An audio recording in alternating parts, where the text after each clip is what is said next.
Ball of bait. We didn't see in the front. No, didn't see it in the front. I mean, but here's the deal. Why? Why did you not see it? You know what I mean? There's 3-4 fish off the side of it. See them? Hey guys, Jeff Sprague here. I want to give you a quick rundown on how I run my Lowrance electronics. I don't always run them this way, but it's a great way to run them whenever you want to see what's at the front of your boat and what's at the back of your boat. So as you can see on my screen, I actually run a tri-screen. So I'll have my map, I'll have my 2D sonar, and then I'll actually have my structure scan on DownScan.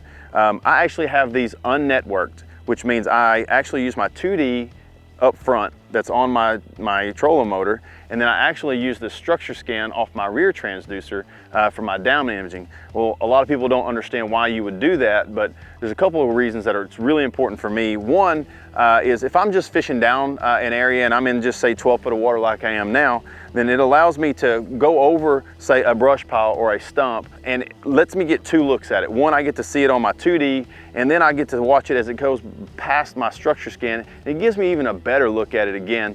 And I know about how long that is in between there. You know, it's a 20-foot gap pretty much between the front and the back of my boat. So it lets me kind of get a really good image of it. And you could say that you could do that both at the same time when you go over it, but a lot of times it catches you by surprise and you miss it.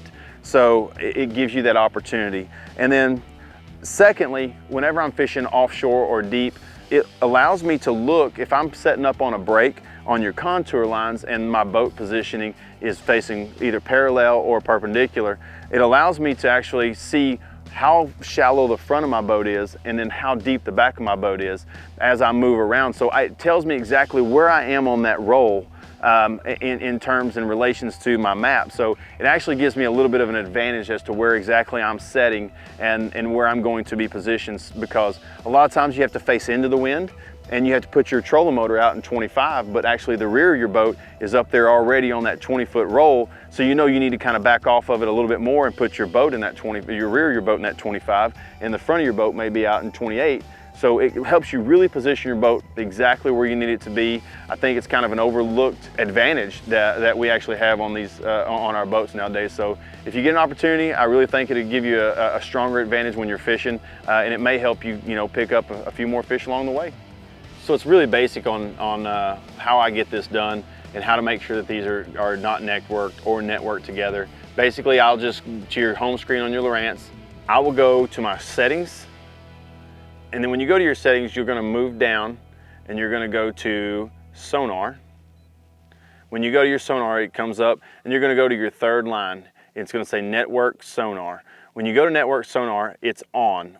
When you link that network together and it's on, you are now linking this graph and this graph together, and you're going to be able to use the rear transducer, which is in this unit, and use it at the front unit. So I'll go to the front unit and I'll show you that. So here I am at the front. This is my tri-screen. What I'm going to do is touch the DownScan to switch over, and when I do that, you'll see the orange box highlighted.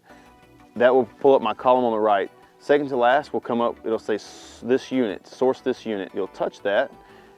Underneath this unit will say HDS 12 carbon. Now that's what my unit is at the rear. Yours may be named something different, but that's my unit in the rear. I touch that and you'll be able to see it immediately switch the transducers. And you'll see the line break, and then we'll be able to start making, they'll read differently. And obviously you can already see that, we're coming across some fish or a stick up here. That's actually a fish, and that's underneath the boat. And at the rear, there's not showing. So now you have your 2 sets of eyes again.